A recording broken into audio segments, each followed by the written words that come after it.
Walaupun ibu tidur di pengajian ini, datang. Aku nggak peduli. Mau datang begitu aku datang. Biarkan. Biarkan. Enggak jadi masalah. Karena datang awak ini secara tidak langsung menyuci tabiat syaitan itu.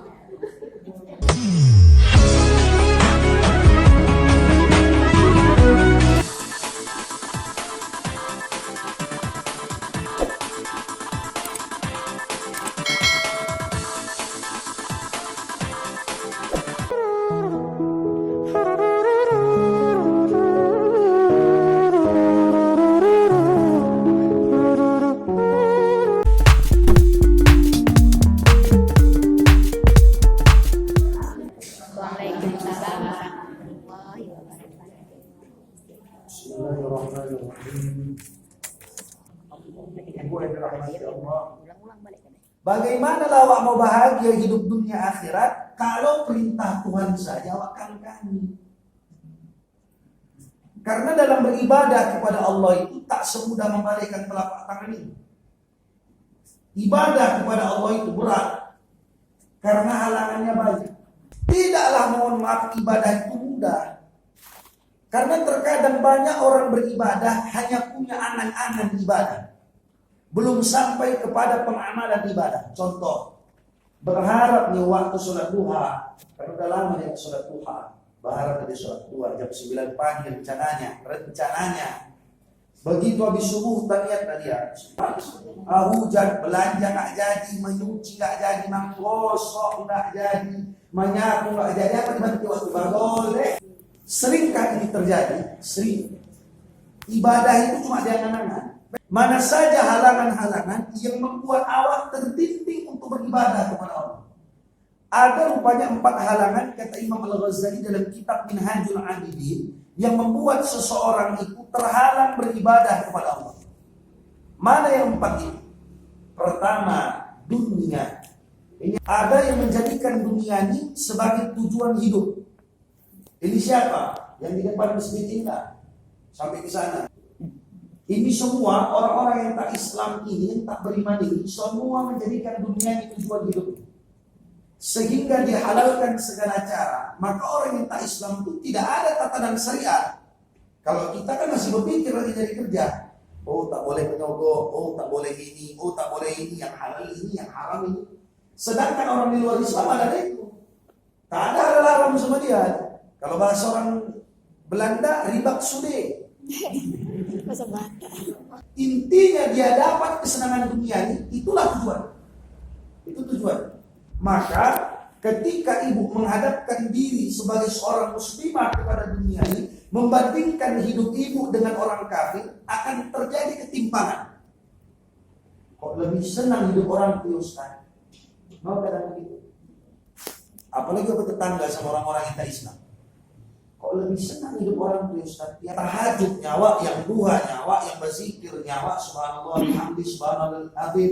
Selalu dibaca Ustaz sebelum subuh. Kadang bangun subuh itu pun jam 4 Ustaz, siap-siap beramal beribadah. Senang beribadah itu. Tapi kondisi hidup di dunia ini kok begitu-gitu saja. Ibarat orang pakai baju kurang bahan, dari atas nampak bawah, dari bawah nampak atas. Nggak ada lengkap, nggak ada sempurna. Kok bisa begitu, ya Ustaz? Di mana letak adilnya Allah? Di situlah letak adilnya Allah. Allah menunjukkan adilnya kepada orang yang tak beragama Islam dan tak beriman kepada Allah di dunia ini. Dia senang bersedekah, dia senang berbuat baik. Salahnya dia tak beriman sama Allah. Maka amal dia hanya dibalas di dunia, tidaklah sampai kepada kesenangan hidupnya di akhirat. Kalau Allah menyusahkan mereka juga dengan syariat, menyusahkan mereka juga dengan kondisi hidup yang sederhana, maka tidak nampak adil Allah. Karena adilnya Allah, kau di akhirat tak dapat apa-apa, mati kau nanti jadi kerak neraka. Maka di dunia ini rajin kau sedekah. Sebelum Ramadan semalam kau panggil janda-janda susah. Di daerah rumah kau sedekahi. Anak yatim kau bagi duit. Kau belikan orang-orang miskin tukang becak beras sama sembako untuk menyambut bulan Ramadan. Padahal kau sendiri tidak memuliakan Ramadan karena kau tak beriman. Makannya kau siang, tak puasanya kau, tak tarawihnya kau. Karena kau tak beragama Islam. Tapi semua yang kau lakukan itu kebaikan, maka Allah akan balas itu di dunia. Makin kaya lah dia. Dibalas Allah di dunia ini. Bentuk adil Allah kepadanya selaku Tuhan. Walau dia tidak menuhankan Allah. Maka tak semua di dunia ini dibalas Allah. Maka salah orang kalau ada tujuan hidupnya untuk di dunia, dia beramal beribadah. Boleh Ustaz? Boleh. Baca Yasin dia. Ini jangan tinggalkan ini baca Yasin. Kata Syekh Daud bin Abdullah Faqani di dalam kitabnya Furu'ul Masail, bagi orang yang payah meninggal, sakratul maut, jerit-jerit itu. Tapi dia tak berdaya lagi, payah dia menghadapi sakaratul maut, payah menghadapi sakaratul mautnya, maka bacakan Yasin, mudah lagi. Maka banyak orang yang meninggal udah cengap-cengap gak juga pergi, udah cengap-cengap lagi berapa hari, udah 3 hari, kok lama kali bacakan Yasin, selesai, game itu. Nah, itu Yasin itu fadilah itu Ustaz. Yang kedua, kalau sulit kali ekonomi awak, baca Yasin. Maka ya umat kita dulu dibuat dalam perkumpulan di setiap hari Kamis, setiap hari Jumat, di malam Jumat mengaji, membaca Yasin sebelum mengaji, membaca takdim tahlil, biar murah rezeki. Jangan tinggalkan Yasin. Sudah baca Yasin Ustaz, babui mulut yang baca Yasin itu Ustaz. Babui. Begitu saja tengok hidupku. Jadi ku tinggalkan Yasin itu, salah ibu. Kalau ada dari tujuan hidup ibu di dunia dengan baca Yasin belum mohon maaf terkabul, ibu coba ibadah lain juga tak terkabul Ustaz. Berarti Allah simpan itu untuk ibu ambil di akhirat. Ini begini, kita sadari, resapi. Kalau ada hidup kita di dunia ini sederhana saja Allah kasih. Resapi, oh mungkin dibalas Allah di akhirat. Itulah untuk mohon maaf menaikkan rasa keimanan awak kepada Allah. Jangan bandingkan hidup awak sama orang di luar Islam. Kalau dibandingkan kacau balau pikiran kita. Karena secara keduniawian lebih senang hidup orang itu. Lebih senang. Lebih banyak mau maaf harta orang secara duniawi. Tapi di akhirat Allah itu dapat apa-apa. Kalau awak kan di akhirat dapat. Dan awak mohon maaf tak yakin akan akhirat itu. Kadang mau awak ragu. Betul tak bilang Ustaz Fahmi? Kalau belum ada orang mati bangkit. Kalau ada kurasa yang sibuk baca Yasin. Betul kata Ustaz itu. Yasin itu perlu dikubur, terang kubur awak, terang baca Yasin semua yakin. Karena gak ada yang mati itu bangkit. Kalau ada sempat bangkit, betobatan semua mesti dibina. Betobatan. Makanya perkara akhirat itu, perkara gaib yang harus diyakini. Nggak nampak, tapi wajib diyakini. Wajib diyakini. Maka beramal, beribadah kita untuk menggapai kebahagiaan di akhirat itu. Yang kedua, ada orang memposisikan diri di dunia, dijadikan dunia ini racun. Nggak mau dengan hidupnya ini. Tahu dia kerja di ibadah, sholat saja, puasa saja, badannya. Itukah Islam itu Ustaz? Bukan. Bukan. Tidaklah mohon maaf akhlak yang baik kita hidup di dunia ini. Kalau bahagia di dunia ini tak kita ambil. Diambil, tapi jangan berlebih. Karena awak butuh sama dunia ini. Berbaju cantik mengaji biar tidak dicaci orang. Jadi ibu pun kalau ada orang kaya dari segi ekonominya lebih banyak hartanya dari awak, dia datang ke masjid bertelekung harga 3.550.000. Jangan ibu bilang sombong. Ini kadang banyak. Ini namanya orang kaya pula dia. Lakinya anggota DPR. Datang dia sholat berbunga-bunga belakangnya. Gombang-gombang bunga. Sholat dia Allah. Yang sombong lebih sombong. Apa telekung itu pakainya sholat? Kok awak pula yang bilang dia sombong? Itu namanya tahaddus bin ni'mah. Menunjukkan nikmat. Jadi jangan sikit-sikit orang menunjukkan nikmat. Namanya tahaddus bin ni'mah. Fa'amma bi ni'mati rabbika fa'addith. Surah Ad-Duha. Ya. Nikmat Allah itu ditunjukkan. Cara menunjukkannya itu bahwa beramal, bahwa beribadah. Tidak hanya menjadi mohon maaf satu kesombongan itu. Kalau ada duit awak beli baju cantik, awak mohon maaf awak itu beribadah. Itu namanya tahaddus bin nikmah. Yang tak boleh itu memaksakan diri. Jangan dipaksakan. Duit gaji laki ini cepet 101.500. Baju dia 1 bulan 750, tinggal 750. Potong kredit kereta IPF 250, tinggal gope. Uang sekolah anak 300, tinggal 200. Makan udah kecil pede mana orang. gara-gara bininya membeli baju. Ini yang salah. Maka saya ingin meluruskan ini. Jangan sampai, mohon maaf, kita melihat orang-orang kaya itu dia berdandan dengan sedemikian rupa sesuai, mohon maaf, dengan kekayaannya. Bilang sombong. Oh, tak sombong. Namanya tahadus binikmah. Maka yang paling baik itu orang Islam yang ketiga memposisikan dunia ini sebagai jembatan hidup. Maka saya agak sedikit terperangah menengok seorang perempuan di daerah Jakarta itu yang viral beberapa minggu belakangan ini, memelihara anak-anak orang susah. Bukan anak yatim, anak orang susah. Sampai, mohon maaf, sekitar 14 orang anak kecil di rumah. Rumahnya saja 4 hektar. Kayak mana itu? Jauhan. Begitulah luar. Bayinya 14 orang. Satu bayi, satu baby sister. Ini namanya tahadus binikmah. Itulah enaknya jadi orang kaya. Maka tak boleh hawa pesimis menghadapi dunia ini. Kalau tak dapat, jangan kecewa. Belum dapat, dikejar. Tapi tetap ingat peraturan bagaimana kita hidup di dunia ini. Jangan melupakan Allah yang menciptakan dunia. Mohon maaf, yang diajarkan Nabi. Kenapa saya katakan itu diajarkan Nabi? Ada sahabat Nabi yang kerja luar biasa, kerja keras. Namanya Sa'ad al-Ansuri. Sa'ad al-Ansuri waktu muda lajang ganteng, begitu kawin, kurus jelek, kan lagi-lagi. Maka Nabi jumpa, habis nikah Nabi jumpa. Kalau bahasa kita, kok hancur kali kawan ini. Hitam, legap, tangannya kasar, berjabatan sama tangan Nabi. Nabi katakan, kok beda Sa'ad, kata Nabi. Namanya Sa'ad al-Ansuri. Kau kok beda? Beda apa Nabi? Dulu kok ganteng, sekarang tengok kok begini. Nah, dia katakan sama Nabi, wahai Nabi, saya ini kerja keras untuk keluarga saya. Wajar Nabi kalau seandainya saya capek karena saya pergi pagi ke hutan, siang sudah pulang. Ngapain ke hutan? Ngambil kayu bakar. Kayu bakar itu saya ambil, saya jual sampai sore baru pulang ke rumah. Wajar kalau hitam legam begini karena kerja di terik panas. Nabi menangis, Nabi ambil tangan, Nabi cium. Umar marah. Kenapa? Tak pantas Nabi lakukan itu. Nabi lebih mulia dari Sa'ad al-Ansuri. Nabi bilang, ini tangan saksi ya, Umar.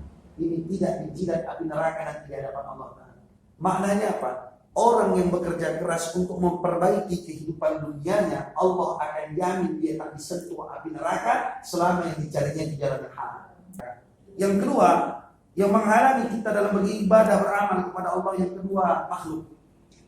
Makhluk dalam hal ini termasuk diantaranya keluarga. Kalau istri yang menghalangi dia sering beribadah kepada Allah, suami. Kenapa saya katakan begitu? Saya mau tanya sama ibu.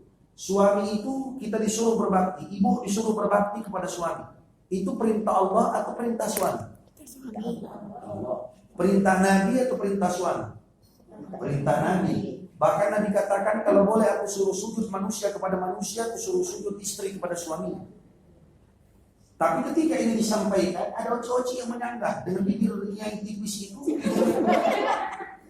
Izin Ustaz bertanya, apa rupanya? Iyalah Ustaz, yang saya sampaikan itu betul, dia memang Ustaz, tapi ada satu keganjalan. Apa rupanya? Kalau laki awak kayak Nabi Muhammad, Ustaz, kami perempuan Ustaz siap pakai Fatimah, siap pakai Khadijah, tapi sekarang Ustaz model-model laki ini jalan kayak Nabi Muhammad, yang banyak Ustaz kayak Abu Jahal, terus dia boleh. Jadi Ustaz kira-kira kalau kayak gini model laki, kayak mana mau taat suaminya? Mohon maaf, jadi catatan. Maka saya tanya dia waktu tadi, perintah bakti kepada suami itu perintah suami atau perintah Allah? Perintah Allah, ibu jawab. Perintah Nabi, ibu jawab. Berarti kalau perintah Allah, perintah Nabi, kayak manapun model suaminya, jangan menghalangi awak untuk taat kepadanya, bakti kepadanya. Karena bakti kepada suami dari seorang istri menunjukkan taat istri kepada Allah. Ini kan enggak menengok model lakinya. Maka ibu, kalau ada model begini, belajar dari Firaun. Ini Firaun ini orang hebat ini. Orang hebat. Hebat apanya? Hebat durhakanya. Firaun. Sampai-sampai Firaun ini membuat iblis itu geleng-geleng. Iblis dalam sejarah diusir dari surga karena amus sujud sama Nabi Adam. Tapi iblis gak pernah ngaku Tuhan. Firaun ngaku Tuhan. Apa gak geleng-geleng iblis tengok? Yang hebatlah kawan ini. Mengaku Tuhan. Makanya sampai sekarang semua agama menaruh benci kepada Firaun. Nggak pernah aku dengar itu nama orang Firaun. Aneh. Nggak ada itu. Terlebih orang Mandailing. Isi warung apa? Firaun kan? Firaun begitulah luar biasa zalimnya. Jangan sama dirinya, sama Tuhannya pun zalim karena dia mengaku Tuhan. Coba ibu bayangkan dia punya istri namanya Asia, taat bukan tanggung. Jadi kalau ada ibu di sini masih punya suami, ada rasa kejengkelan awak sama suami awak, makanya melawan aja awak. Coba bandingkan nanti ibu sama Firaun. Kira-kira ada 11-12. Enggak, kalau nggak ada taat awak. Maknanya ibu yang dirahmati Allah, terkadang gara-gara hal semacam ini, mau kita terhalang beribadah. Menyuruh orang sholat, orang tua menyuruh anak sholat, kira-kira ini perintah Allah atau perintah hati nurani? Perintah Allah ya. Wa'mur ahlaka bis sholat, suruh keluargamu untuk sholat. Toha 134. Tapi banyak nggak mak-mak menghalangi anaknya untuk sholat dan menghalangi dirinya untuk mengajak anaknya sholat? Banyak hari Minggu. Ulama kita mesti sholat. Ketemu sama anak-anak.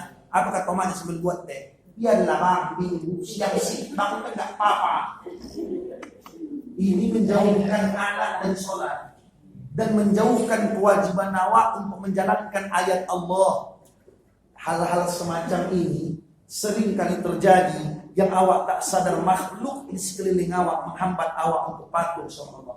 Yang ketiga, yang menghambat kita beribadah kepada Allah, syaitan. Syaitan ini dua. Bisa jadi syaitan itu suatu saat jadi sifat, bisa jadi syaitan itu suatu saat makhluk. Kalau syaitan berupa sifat, asal katanya syaitan bermakna ba'udah, jauh. Maka kalau ada rasa hati ingin jauh dari Allah, bagaimana caranya Ustaz? Hati itu menjauhkan awak dari Allah. Lagi berkumpul, bercakap-cakap, reuni. Nantilah. Menunda-nunda ibadah itu otak syaitan. Berupaya syaitan itu memberikan rasa sama awak, nggak apa-apanya sesekali. Akhirnya menjadi kebiasaan. Asal berkumpul tak sholat, orang pesta. Hampir rata aku tengok itu pesta. Kenapa aku yakin waktu tak sholat? Karena begitu aku datang jam 9 marhaban menengok waktu bermakeup. Jam 4 aku datang, tetapi juga makeup waktu bajunya sama. Dari mana jalan di sholat? Gak mungkin bila pengantin tiap hari makeup waktu, karena ini pesta nak waktu. Karena dari alisnya dia gak luntur, tetap alisnya kayak setang ereksi. Dari situ nampak meringan-ringankan ibadah. Itulah sifat syaitan itu. Caranya bagaimana? Maka saya sering katakan ibu, walaupun ibu tidur di pengajian ini, datang. Aku gak peduli. Mau datang begitu aku datang. Biarkan. Tidur kayak gini. Biarkan. Enggak jadi masalah. Karena datang awak ini secara tidak langsung menyuci tabiat syaitan itu. Sekali 2 kali awak mohon maaf tidur. Sekali 2 kali, 3-4 kali terusnya tidur itu.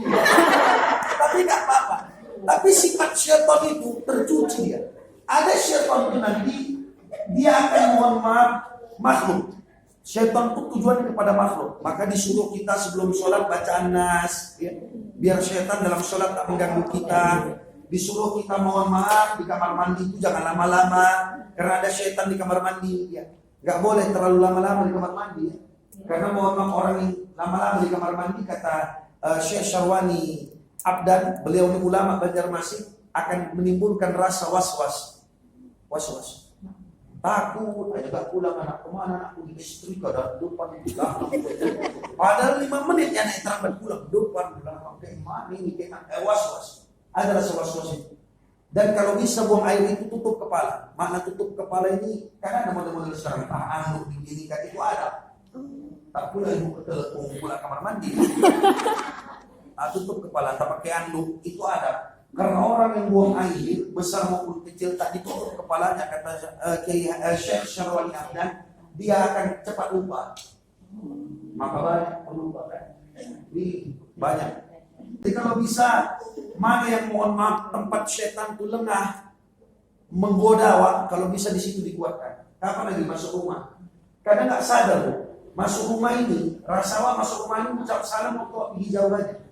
Padahal keluar bentar pun awak membeli sesuatu yang tinggal. Mama kan suka itu asal belanja aja yang tinggal. Aku heran nih. Aku perhatikan dari mulai nenekku sampai bini. Asal belanja. Udah capek makan menguncilkan belanja. Ada aja yang tinggal. Begitu tak? Oh iya abang belacan lupa belacan.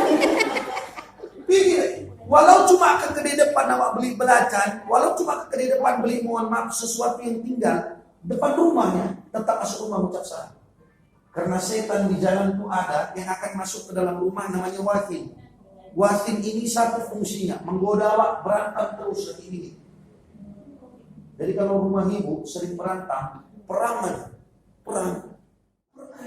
Riuh saja rumah tangga itu. Coba mohon maaf budidayakan. Setiap masuk rumah ucap salam dan perbaiki salamnya. Ya. Jangan lagi mengaji assalamualaikum. Dah hampir kusir pula. Assalamualaikum Ustaz. Saya merasa tak berhasil aku jadi guru. Ucapan salam saja Assalamualaikum. Tak siapa mengajari. Maksudnya kita suka di rumah memasang bacaan di atas pintu yang Assalamualaikum. Begitulah cara menyebutnya. Tidak bisa salah-salah. Karena salam ini jangan anggap sepele. Ini salam ini adalah doa keramat yang memberikan keselamatan awak dunia akhirat. Dan yang terakhir hambatan kita dalam beribadah kepada Allah selain dunia, makhluk, syaitan, kata Imam Al-Ghazali yang terakhir. Menghambat kita beribadah kepada Allah sehingga Allah tak kasih sama kita adalah nafsu. Nafsu ini cara mengetahuinya gampang. Dibawa ke tempat baik dia nolak. Itu nafsu. Dibawa ke tempat baik nolak. Jadi, tapi kalau dibawa ke tempat bagus dia nggak nolak. Tempat buruk dia nggak nolak. Mendengarkan pengajian itu baik. Nafsu itu tak mau. Ada saja itu. Yang handphone bunyi-bunyi aja lah, yang kawan mengajak cakap, ada saja. Yang mengantuk lah, yang menguap lah, pulang balik, yang menghayal lah. Itu nafsu, kerjaan nafsu. Tapi kalau menengok Andi, di barang,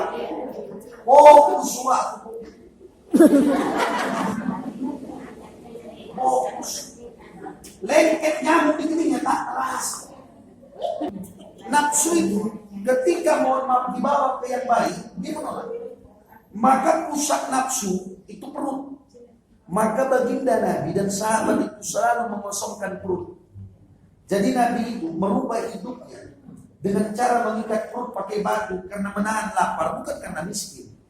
Mungkin kalau Nabi pakai surat, ngirim saja mohon maaf raja-raja relasi Nabi, datang rata beruntun-beruntun. Tapi Nabi ingin menggambarkan perut ini kalau tidak dikendalikan maka nafsu akan membesar. Ketika nafsu membesar maka akan hancur gitu. Jangan sampai kita yang dikendalikan nafsu, tapi kita yang mengendalikan nafsu. Maka rajin-rajin puasa. Karena kalau udah puasa ini nafsu itu lemah, termasuk nafsu marah. Gak pernah tengok bapak-bapak sama ibu-ibu berantem, ada yang tengok puasa. Lemas. Tak sanggup dia. Lemas. Maka ibu yang dirahmati Allah, untuk mendidik nafsu yang perbanyak puasa, perbanyak kosongkan. Kalau bisa mohon maaf jaga makanan kita. Jangan sampai mohon maaf nafsu merajai diri kita sehingga kita jauh dari Allah sebagai Tuhan kita. Saya rasa ini sajalah kajian yang dapat kami sampaikan hari ini. Assalamualaikum warahmatullahi wabarakatuh. Waalaikumsalam.